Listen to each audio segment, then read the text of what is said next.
Vamos agora conversar. Vai ser uma conversa incrível, incrível porque há vários motivos para isso. Vamos falar sobre este livro, A Raiz e o Canto, um livro que foi lançado pela primeira vez há 40 anos, em 1985, janeiro desse ano, há 40 anos. Vamos conversar com esse artista da palavra, esse fazedor de almas, um autor, um escritor, um dinamizador da palavra e, acima de tudo, um grande sonhador. Vamos conversar com o nosso convidado hoje, chama-se Juvenal Buquan.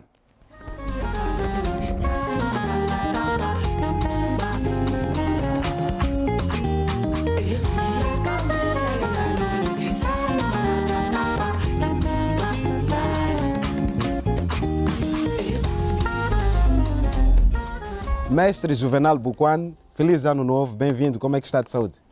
Muito obrigado, eu estou bem de saúde e também desejo um feliz ano novo para si. Muito obrigado. E para toda a televisão. Muito obrigado mais uma vez por receber o nosso convite para conversarmos sobre literatura, para conversarmos sobre Moçambique, para falarmos dos 40 anos de carreira. Este livro foi lançado justamente há 40 anos, é como que o começo de toda esta viagem, todo esse percurso. Quando lançou esse livro, tinha a dimensão de que a literatura, as letras lhe levariam a vários lugares, como por exemplo a posição de ser secretário-geral dos escritores moçambicanos. Essa figura é importante e de consenso que acabou por ser coordenador da revista Charrua e acaba por publicar em diversas revistas e jornais de Moçambique e do mundo. Há 40 anos tinha essas certezas ou eram mais dúvidas do que certezas? Bom, eu não diria que fossem dúvidas, pois eu tinha um sonho. O sonho era avançar na literatura, era conquistar aquilo que fosse possível conquistar dentro da literatura e, de facto, nunca pensei alcançar esses lugares todos, conforme acabou de dizer, secretário-geral da Associação de Escritores, etc. Mas já era coordenadora da revista Charrua. Quando publiquei o livro. O livro, Sim. O livro vem depois. Sim. Porque a Charrua já existia. Já existia nessa altura? Já existia nessa altura e então parti da Charrua para a publicação desse livro. Aliás, este livro é um livro gêmeo, vamos lá. Porque ele nasce no mesmo dia, no mesmo local, à mesma hora, com o livro Amar sobre o Índico, do escritor Eduardo White. Nós lançamos no mesmo dia. Boa. Daí que o dele é o número 1 e o meu é o número 2 de uma coleção que é a Associação de Escritores. Em janeiro. Em janeiro. Exatamente. Boa. E que Moçambique era aquele?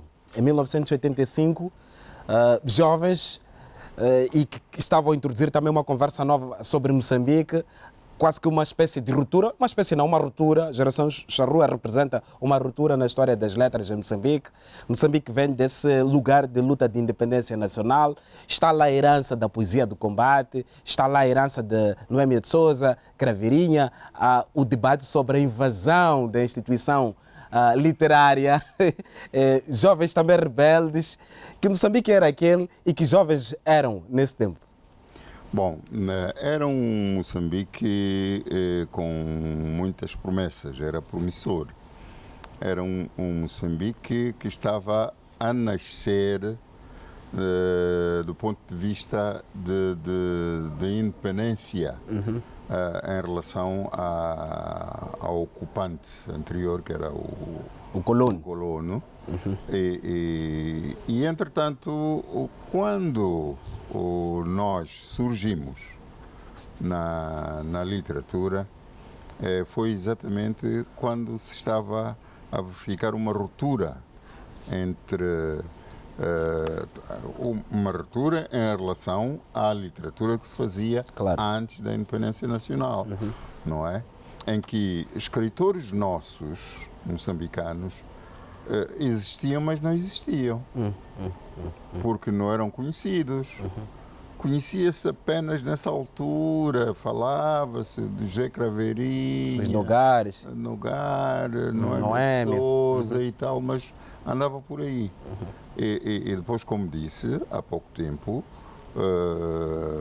foi na altura em que aparece a poesia de combate já em publicações. Nós sabíamos que havia uma literatura que se fazia na luta armada, etc, etc, etc. Mas era quase como um manual de história, digamos que assim, não é? Exatamente. Foi nesses termos que nós conhecemos a literatura moçambicana, nos primeiros anos, portanto, da independência nacional, porque era uma altura em que os poetas, os escritores, etc., saíam à rua. Saíam dos seus esconderijos, saíam da caixa. Dar as caras, né? Dar as caras, exatamente. É na altura em que nós surgimos. Para nós era um mundo misterioso, vamos lá. Havia muita vontade, era uma mata por desbravar. Exatamente, é isso mesmo. Daí o nome da revista Charrua. Exatamente para desbravar. Mas o que significava desbravar? Significava palavra por palavra, arte pela arte, significava traduzir e transformar a arte num instrumento também de participação da construção desse país novo. O país era novo. Fale-me desse período também de desbravar não só o campo para a literatura, mas abrir espaço para uma nova utopia de Moçambique. Exatamente. Porque nessa altura, como acabamos de dizer, a literatura moçambicana era uma literatura muito empenhada em trazer lembranças da luta armada de libertação nacional. Portanto, era uma literatura de combate mesmo. Como que dizer, exatamente, o que custou a liberdade. A liberdade, exatamente. Era uma literatura muito pesada. E depois, quando nós surgimos como Charrua, o que é que vimos? Jovens ainda, as nossas ideias ainda estavam desencontradas, mas tivemos um acolhimento dentro da Associação de Escritores. Era muito jovem, Juvenal, devia ter 34 anos. Por aí. 34 anos. Por aí, porque agora vai fazer 74 no dia exato, 23 de outubro, não é? Parece um adivinho. Pois, então as ideias ainda não estavam lá encontradas. Era mais velho que Jesus Cristo, Juvenal, aos 34 anos, mas ainda estava com as ideias um pouco nas nuvens, é isso? Isso é verdade. E então, o que é que nós fizemos? Olha, a literatura que nós queremos não é esta. Não é literatura de sangue, de mortes, de armas. Nós queremos outra literatura. Amar sobre o Índico. Exatamente, amar sobre o Índico. A raiz e o canto. A raiz e o canto. E o canto.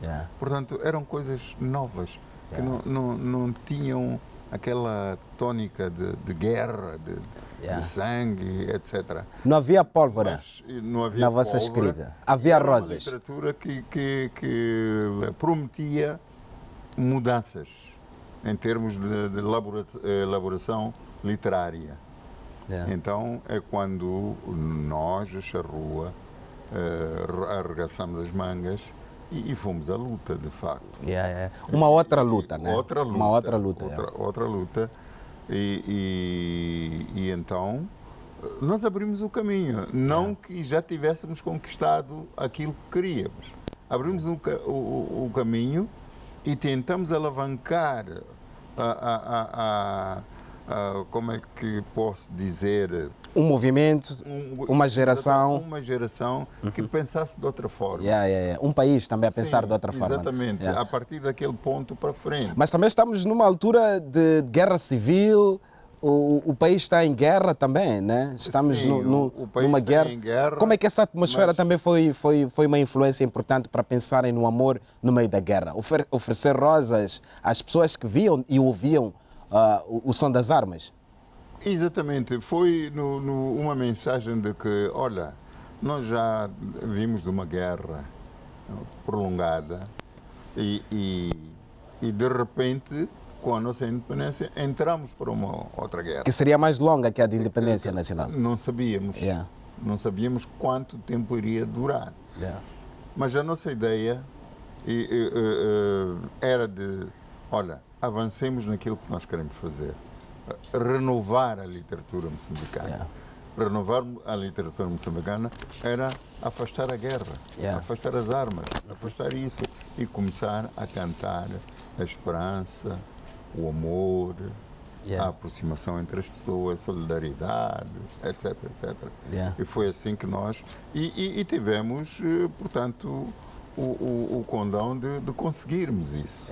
Aos poucos fomos desbravando com a charrua. Com a charrua, exatamente. E na altura em que a charrua existiu, nós tivemos cerca de 40, 50 jovens a aderirem ao nosso movimento. Ok, a escreverem, a publicarem, a acompanhar, a ler. Exatamente, porque nós criamos a charrua, portanto, criamos a revista Charrua. A vossa plataforma de publicação, divulgação, debate. Exatamente. E então criámos essa revista e a juventude, à medida em que ia lendo aquilo que vinha na revista, aquilo que se escrevia ali, apaixonou-se pelo projeto e aderiu. E aderiu. E então, até ao fim da revista Charrua, que infelizmente durou pouco tempo. Tudo que começa tem seu fim, né? Tem seu fim. Até ao fim da revista, que os motivos que fizeram com que ela parasse não são motivos de desavenças entre nós. Por que terminou a charrua? Foram outras circunstâncias. Quais foram as circunstâncias? Sociais, sobretudo. Foi numa altura em que e coincidiu mesmo com a altura em que o nosso país muda de regime. Vamos lá. Quando muda de regime, uma altura em que se dizia de boca cheia que, olha, as pessoas têm que viver por si próprias, procurar formas de continuarem a luta, continuarem a viver. E então, a literatura, a própria revista, não nos dava essa forma de existência. Nós existíamos literariamente, entrávamos nas mentes das pessoas, etc., mas nós não dávamos aquilo que as pessoas precisavam para poder viver, alavancar a sua vida. Ou seja, as pessoas precisavam de pão, precisavam de pagar as contas. É disso que estamos a falar. Mudança de regime, Moçambique já se virá para a economia de mercado. Estamos a nos aproximar para os anos 90. Há aí os impactos da Guerra Fria. E isso tem um impacto muito grande num país como o nosso. E não bastava dizer poesia. Era preciso que as pessoas vivessem, trabalhar. Será por isso que foi fazer direito? Para trabalhar? Não. Por que estudou direito? Porque era suposto continuar a escrever poesia. Foi estudar direito, trabalhou noutra... Escrevia. Mas precisava de pagar as contas, foi estudar direito na UEM. Era assim por isso. Não foi, isso tudo não interferiu. Não interferiu, foi uma ideia minha mesmo própria, porque chegou uma altura em que eu pensei assim, olha, há uma série de coisas que para alguém fazer, para alguém se atrever a fazer, para se inserir em certos meios, é preciso saber, conhecer. E uma delas eram as leis. Leis. Existem leis. Falava-se de Constituição da República, falava-se de Código Penal, Código não sei de quê. Isso para mim era tudo novidade. Era novidade. Então eu disse, não, eu tenho que ir fazer direito. Se sou escritor, para eu poder aprender a dizer verdades, só verdades, eu tenho que estudar alguma coisa que me dá um suporte. Contribuir de outra forma para o seu país. Exatamente. Sim. Uma pergunta, Juvenal Buquan.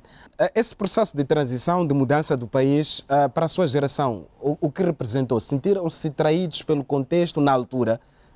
Jovens que eram, compreenderam que era necessário mudar ou foi preciso completar e crescer, completar hoje 74 anos e perceber que aquelas mudanças eram fundamentais para o país avançar e os moçambicanos também precisavam de olhar a vida e o mundo com outros olhos? Sim, realmente na altura nós já percebemos da mudança, não é? E que eu saiba, a mudança é qualquer coisa que tenta renovar aquilo, o curso normal das coisas. E se muda, normalmente muda para o melhor. Agora, o conceito é esse, uma mudança é para melhorar as coisas. Há ocasiões em que existem mudanças, mas que não levam a coisa nenhuma, não é? Mas normalmente a mudança é para mudar. Nós compreendemos isso e compreendemos também que na altura o nosso país não estava muito bom, ou muito bem, não estava muito bem, e então o que é que acontecia? Acontecia que não éramos só nós que víamos isso. Também a nível superior do nosso país compreenderam que não, nós temos que mudar. Quem dirigiu o país também tinha consciência, obviamente. Tinha disso, consciência, né? exatamente, de que tinha que se mudar. Então isso foi uma espécie de um consenso nacional. Pois. Que tínhamos que mudar. Pois. Exato. Não, força. E nós apercebemos disso e não nos queixamos de nada em relação às mudanças que se operaram. Claro. Não nos queixamos. Foi consensual isso? Todos da sua geração disseram, é pacífico, está na hora de mudar. Não acha normalmente que há quem tenha ficado para trás, passo aqui a expressão, no meio desse processo? Porque nesses processos de mudança, de transição, há quem, como se diz na gíria, fica para trás. É exatamente. Será que isso. toda a geração charrua foi para frente do ponto de vista de compreensão disso? Qualquer mudança, o conceito é de mudar para o melhor, não é? Ir sempre para frente, apesar de algumas renitências, algumas ali. O que quer dizer que também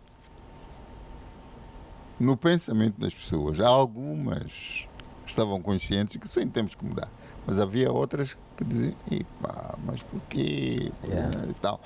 Nós não houve vamos lá, a mudança foi realmente uma espécie de um consenso nacional, mas entre aspas, havia pessoas que não estavam por aí. O que significa esse consenso nacional? O que significa consenso nacional? Havia circunstâncias para que houvesse vozes discordantes? Havia condições de temperatura e pressão para que uma parte da sociedade também dissesse que não concorda e se posicionasse, independentemente da força dessas mudanças? Não, depende daquilo que a pessoa tem no dia a dia, daquilo que é a sua vida. Se a sua vida é estável, não é? Quando vem qualquer mudança, reage. Ou seja, não se pode negociar com fome, é isso? Exatamente, é uma das coisas. Não se pode negociar com fome. E então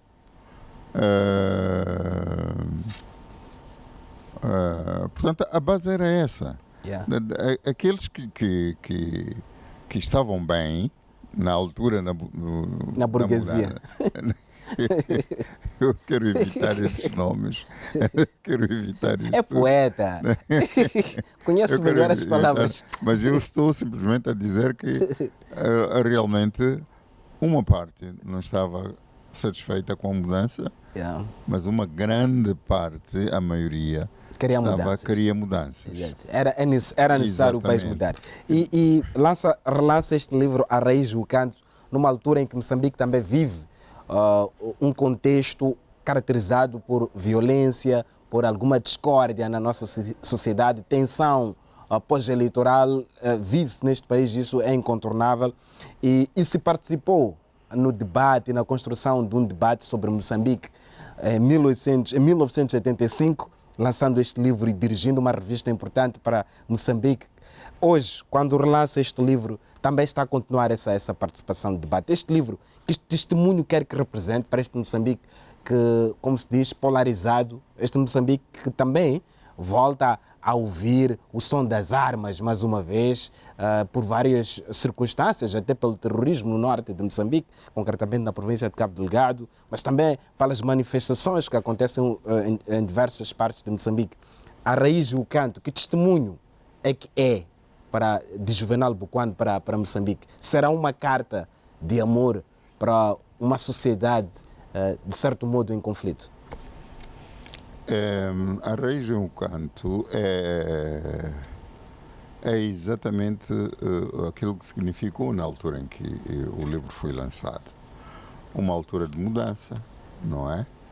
Tanto que quem tiver a ocasião de ler os poemas que aí vêm, há de notar com uma ruptura em relação ao tempo anterior à independência nacional e há algum tempo depois da independência, não é?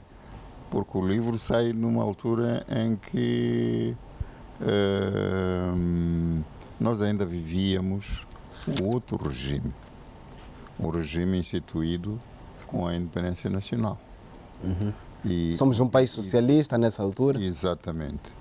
Mas numa altura em que se sentia na carne o que o país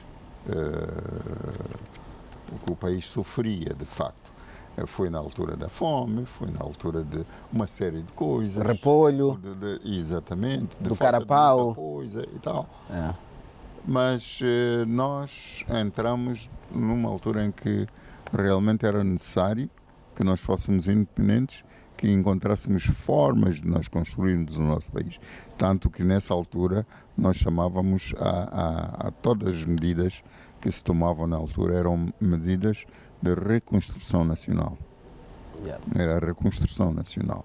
Portanto, nós tínhamos aceito, de facto, que temos que mudar, temos que reconstruir o país, não é? E então, este livro, para sair agora, 40 anos depois, não é porque de facto traz uma mensagem que só seria ouvida agora, neste momento que faz 40 anos. Não. A mensagem é antiga, só que é uma mensagem contínua. Uma mensagem que abrange todos os tempos que nós estamos a viver. Não perdeu relevância com o tempo? Não perdeu. Atravessa décadas e continua atual. Exatamente. Mas também uma pergunta muito curiosa. Eu estava outro dia a ler A Promiscuidade das Palavras, que é um poema que está neste livro precisamente. Sim. E ao longo desta conversa, Juvenal revela-se um homem que conhece a beleza e os horrores das palavras, por isso as trata com cuidado, com seriedade, porque as palavras constroem, mas as palavras destroem. A promiscuidade das palavras é esse poema que também está aqui nesta obra. E onde é que foi aprender isto? Foi na literatura, foi na poesia, essa relação com a palavra? Foi na poesia, foi na literatura ou foi na jurisprudência, foi no direito que aprendeu a cuidar e a se relacionar com a palavra com maior compromisso e com maior escrutínio? Foi há muito tempo, de facto, não foi no direito, mas foi quando eu decidi seguir o caminho da literatura. E interiorizei cá comigo que para ser escritor, para seguir a literatura, eu tinha que conhecer, tinha que saber. E a literatura faz-se com palavras, não é? Então eu tinha que saber o que elas significam. Mas se eu tivesse que inventar alguma palavra, alguma coisa, inventar no sentido de que esta palavra tem que modificar alguma coisa. Sim, a mensagem, no caso, o que essa mensagem pode provocar, é isso que está a dizer? Exatamente. Como é que olha para esse cuidado da palavra entre os seus pares, mas também noutro fórum importante, e não só, todos os fóruns em Moçambique. A nossa conversa sobre palavra é sobre diálogo. Como dialogamos e como construímos e identificamos códigos que conseguem gerar sucesso nessa troca de palavras. Temos o cuidado de construir esses códigos com respeito, com cordialidade, com rigor e com pretensão de construir muros de rosa e não necessariamente destruir. Somos uma sociedade que dialoga melhor e cuida melhor da palavra nesse sentido, ao longo do tempo. A palavra tem de ser estudada, preservada no seu sentido real. Porque e ser bem aplicada. E consoante o momento em que nós precisamos de aplicar a palavra, aplicá-la no sentido que corresponde àquilo que nós pretendemos naquele momento. Eu acredito que como acabou de dizer, que nós somos um país com muito afinco no trato da palavra, no sentido de que ela não deve ofender. Ela não deve ofender. Tem de ser uma palavra, tem de ser algo que constrói, algo que nós temos que cimentar dentro de nós mesmo o valor que a palavra tem para como é que posso dizer, desobstruir certos obstáculos. Okay. Yeah. Portanto, é para abrir caminho, a palavra é para abrir caminho. Exatamente. E então é por isso mesmo que eu digo, eu aprendi a usar a palavra exatamente nesses termos. Usar a palavra para ela ser a chave de abrir certos obstáculos. Não é? Exato. Tem esse percurso riquíssimo na literatura, lança este livro, já coordenava a revista Charrua, depois dirige a Associação de Escritores Moçambicanos e também como jurista, como profissional das outras frentes, porque é um homem de 7 ofícios, trabalhou na Comissão Nacional de Eleições, é jurista. Uma pergunta, quem dirige o país, os políticos, sempre entenderam o poder da poesia como um poder transformador, quando olhamos para Moçambique depois da independência? Eu penso que sim. Eu penso que sim. Sempre levaram a sério os poetas, o que escrevem os poetas? Quer dizer, levar a sério no sentido de que eles são válidos para alguma coisa. Porque há aqueles queixumes que nós às vezes temos, não é? Eu quero, por exemplo, editar um livro, quero, sei lá, e não encontro as portas abertas para me acolher. Os mais fracos dizem logo, pois é, não entendem nada de poesia, não entendem nada. Entendem, sim senhor. Simplesmente que, olha, as circunstâncias são circunstâncias, não é? Yeah. Mas eu afirmo que entendem. Uma pergunta, se colocássemos hipóteses, vamos falar de hipóteses, até porque os poetas são sonhadores, de coisas que existem, de coisas que não existem.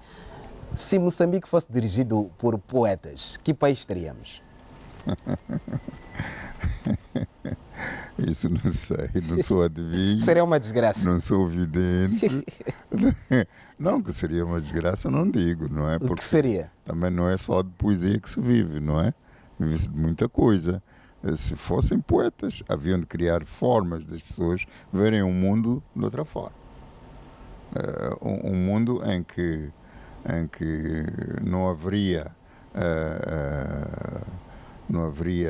lutas, não haveria, sei lá, uma série de discórdias, não é? Havia de ser... porque os poetas são sentimentais, não é? São sentimentais. Yeah. olham as coisas com o coração. Muitas vezes é com o coração que olham para as coisas e não com os olhos. Exato. Pelo seu percurso profissional, acha que é possível dirigir com excesso de romantismo, com sentimento?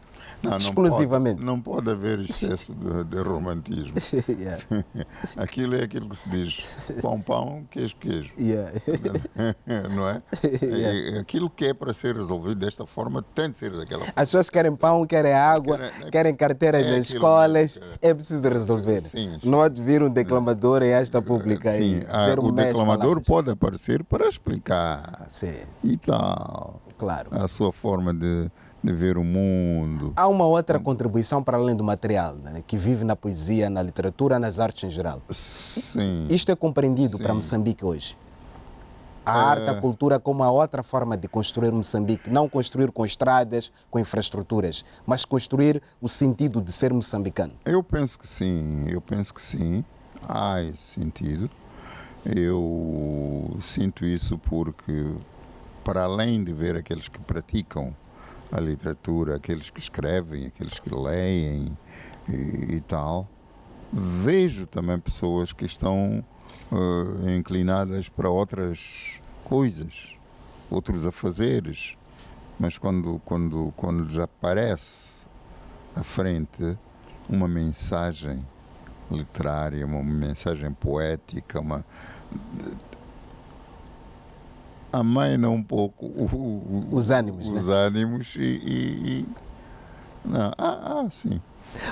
Vamos agora recuar no tempo. Este Batuque é um poema, é o título do poema do livro A Raiz do Canto. Um excerto deste poema diz o seguinte, e passo a citar Juvenal Buquan: há 40 anos, este batuque, força necessária para revigorar das vontades caladas, silentes na jornada libertadora. Lembra-se destas palavras, assume estas palavras. O que queria dizer sobre este batuque e que batuque é este?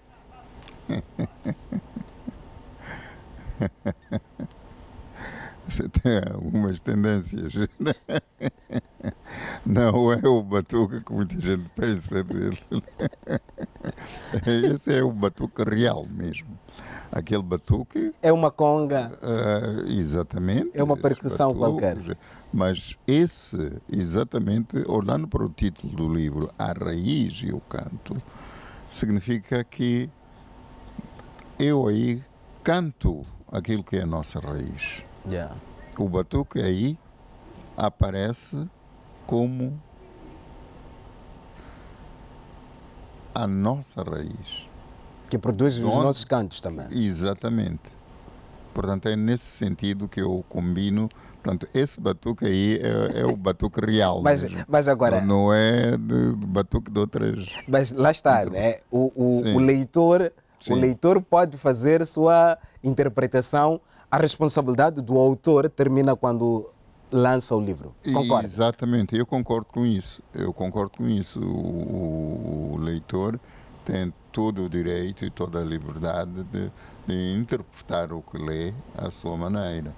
Mas há um conceito na literatura que diz que entre o leitor e o escritor deve existir aquilo que se chama uma comunidade interpretativa. Uma comunidade para interpretar o texto. Entender. O autor, o que queria dizer o autor. Exatamente. O que é que isso pressupõe?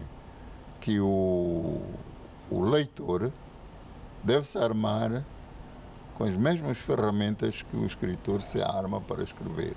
É possível? Para poder entendê-lo. Poder interpretar aquilo que... Não se equivocar, né? Exatamente. E não colocar palavras na pena do autor. É possível sim. Porque a nossa luta em escrever e tentar transmitir aquilo que vemos, aquilo que sentimos, é uma luta que está a tentar puxar o leitor para ele se aperceber do mundo em que ele está a viver. Então, ele quando vê aquilo que representa o mundo em que ele está a viver, ele entra em sintonia com o leitor.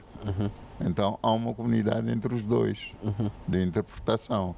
o que significa que o leitor está a usar as mesmas ferramentas que o escritor usou para produzir esse trabalho. Não acha, não concorda que um texto, uma obra de arte é também uma janela aberta para o universo? Exato. Que é, na verdade, um lugar onde o autor, com todas as suas ferramentas criativas, cognitivas, intelectuais e criativas, propõe ao mundo, mas essa janela pode ser tão grande acima do próprio autor. Quando olhamos para Dom Quixote, hoje em dia a dimensão de Dom Quixote é outra, que se calhar ultrapassa aquilo que o autor também esperava. Concorda com isto? Acha que é uma outra forma de interpretar aquilo que pode ser a leitura ou releitura do leitor? Eu concordo, sim, que qualquer obra de arte, pintura, escultura, poesia, contos, romances, etc., são janelas. São janelas. E são janelas para o apreciador entrar para dentro daquela casa através daquela janela e ir descobrir aquilo que está lá. Aquilo que está lá. Agora, cabe ao leitor olhar para essa janela com responsabilidade também pessoal. Não sabemos que fantasmas estará a carregar esse leitor, se vai ver essa janela de noite ou de dia, à tarde.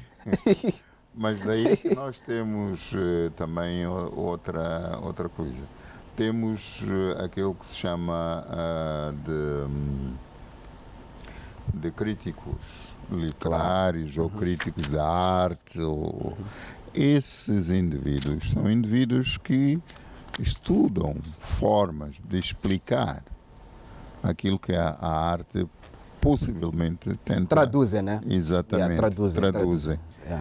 São muito importantes no ambiente artístico. Claramente. Porque são os tradutores. Ajudam o leitor a compreender aquilo que o escritor escreveu. Claro.